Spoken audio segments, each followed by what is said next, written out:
Opening the box. Opening the box. You are not gonna believe what's in this box.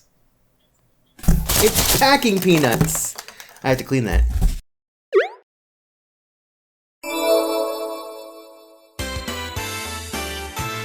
One, a two, a three, a three. Oh, a four, a five, a six. Oh my god. It's like Christmas. 7, 8, 9. Ladies and gentlemen, I want to give a big shout out and a thank you to Zowie. Zowie, if you may have heard of BenQ monitors, which are some really popular brands of gaming monitors, you might see them on Amazon, Fry's Electronics, any electronics store where you're going to go and buy monitors. BenQ gaming monitors are popular, definitely, and for good reason. I actually had a BenQ monitor myself. I don't have it anymore, but nothing against that monitor. It was great. I just had to make a compromise to get my ultrawide here. I had to sell my BenQ. But I do miss it because it was a great monitor. Now Zowie, the company that makes those BenQ gaming monitors, also make gaming peripherals such as keyboards and mice.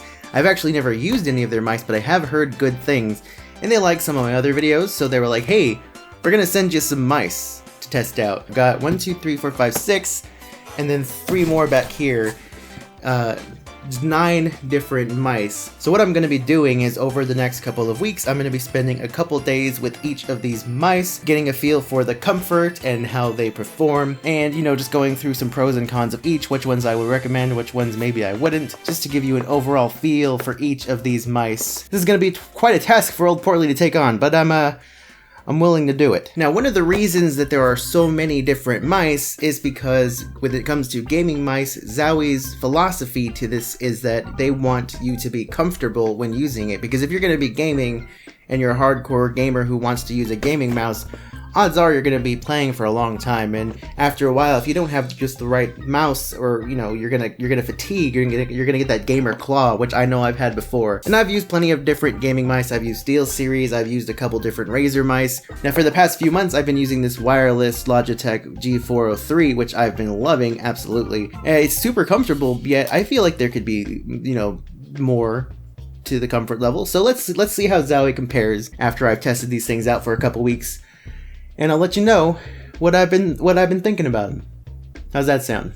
Sounds good to me. Let's open these up. First we have the ZA series with 3 different sizes in the ZA11, 12, and 13, with the ZA11 being the biggest and the ZA13 being the smallest. The ZA series are a high-profile ambidextrous mouse that you can use with your left or right hand, because that's what ambidextrous means. These are high profile, meaning that they're just a little bit thicker than their low profile cousins, so that the hump toward the back part where your palm would rest on these mice comes up a bit higher to more comfortably hug your hand if that's the sort of comfort that you're looking for when it comes to mice. If you have small hands, I definitely recommend going for the small size, but for me it was a little too small. I guess you could say I have medium-sized hands because I thought the ZA12 was perfect for my hands. Oops. My hands aren't very small or very big, they're just these little medium sausages. And then we have the FK series with the FK1, the FK1 Plus, and the FK2. These are very similar to the high-profile ZA series mice, both in that they're ambidextrous and they just kind of look really similar. The main difference though is with the feel. It may be hard to tell just from looking at them. The FK series is the low profile version, so if you prefer for your palms to rest lower and not be elevated by the mouse itself, then these mice might be the ones you want to look at. If you use a palm grip, I do recommend going for a larger size up with the FK series compared to the ZA series, because while the high profile hump meets your palm with a nice level of comfort, if you're going for the low profile, it's going to be a little awkward. It's just going to feel a little too small. So I do recommend going for the size up. Which is why instead of small, medium, and large, the FK series comes in large, medium, and extra large, with the FK1 being the large, FK2 being medium, and FK1 Plus being the extra large. Now if you've used ambidextrous mice before and decided they really weren't for you, you might want to consider giving these an extra look. Now if you're right-handed and you prefer not to buy an ambidextrous mouse, there is the EC series, which I'd say at the end of the day ended up being my favorite. Here I have the EC1A in both black and white. I really love the look of the white. My only complaint with the white is that it has a gloss finish as opposed to the matte finish on all these other mice. And then of course I also have the EC2A, which is the medium version, whereas the EC1A is a large. I definitely had to go with the medium on the EC series. Now I love RGB lighting when it comes to my gaming setup, but I know there are a lot of people out there who don't want RGB lighting at all. And if that's the case for you, these mice would be perfect. I do appreciate the clean, simple look of these mice. The only lighting on them at all is on the EC series, which do have a light up scroll wheel. Now the lights on the scroll wheels are not something you can just change on the fly. They're actually meant to represent the DPI count that you're currently set on. At the bottom of each of these mice is a button you can press to change the DPI setting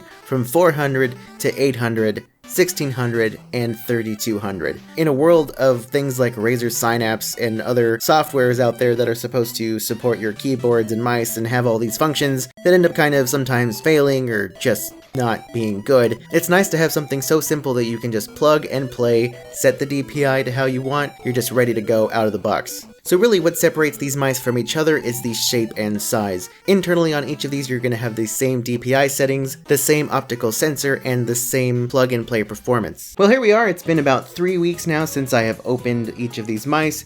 In those 3 weeks, I spent a lot of time testing out each one. There are a couple mice I only tested for a little bit and just realized it wasn't going to work for me, and that's mostly the smaller mice. Larger mice I'm able to work with, but the medium-sized mice are the ones that I really preferred the most. So for me, it came down to sort of a draw. If I had to pick one for my own size as far as comfort, it would be either the EC2A, which is the right-handed medium-sized mouse, or the ZA12, which is the medium-sized, high-profile ambidextrous mouse. The reason I went with those is because the low profile is just a little too low for me when it comes to how I prefer to feel a mouse. When I use palm grip, so I want something that really gets in my hand without me having to really push my hand down. It just feels a little awkward. If I did have to choose one of the low-profile mice, it would probably be the FK1 Plus, which originally I thought it was a little too big, because it is huge. It is noticeably big compared to some of the others if you take a good look. But because of the fact that it's low profile, the larger size makes it so my hand can rest a little more comfortably. But I still prefer my hand to be a little bit elevated, so I would go with the high profile option. Now the great thing about Zowie and their mice is that they are one of the only companies, if not the only company, that makes the same mouse model in different sizes, so that you have those options. When it comes to things like Razer and Logitech, there's not, 4 different Nagas, there's not 4 different Mambas, there's not 4 different Logitech G403s or whatever this one is now. Yeah, G403. You're just gonna find one of each of these, and if your hand fits, it does. If it doesn't, return it and get a different mouse, I guess. And also, above all, you have performance. Comfort is great, but performance is also really important when it comes to playing games. And honestly, the performance on these is great. I don't know if it's the slight bump in DPI, because I typically use around 1200 DPI, but I use the 1600 DPI setting on these mice. It was a little fast for me at first, took a little getting used to, but once I did, I was really enjoying it. Played on this big old mouse mat right here behind me, and really, I was surprised. Like, I'm not saying that these are going to make you better at all, but I felt like I was a little bit better with some things when it came to just my own personal gameplay. For example, I went and played Overwatch and chose characters I don't normally choose, like Hanzo and McCree. I don't normally choose them because I suck at hitting my targets when I play as them. And honestly, I was surprised with the results. I was able to get some kills as these characters, which I don't really do. I even got to play the game as McCree, and I'm not just saying that. I really wish I was recording at the time that I did it, but I did it. I believe it was with the ZA12 at the time. So, I'm not saying these are going to make you better, I'm saying check them out. They might actually help you a little bit. So am I saying I would recommend these Zowie mice? Yes, absolutely. And I'm not just saying that because Zowie sent me these mice. As always, I give you my honest opinion when it comes to games and tech reviews, whatever I'm talking about. I give you my honest opinion. My honest opinion here is if you want something that's comfortable, if you want something that you're going to be able to use to play a lot of shooters, you can't go wrong here. If you're looking for RGB flashiness, that's not here. But if you're okay with something simple to plug and play and just go and focusing on the screen, because that's what you do with games, you look at the screen. You're looking at about $60 for each of these mice. I really can't say much else that I'm not already saying or haven't already said in this video. Check out these mice. They're worth a look. If you haven't heard of Zowie, or maybe you have seen them and you've been on the fence, check them out. You've got Portly's old recommendation for whatever that might be worth to you, so take a look.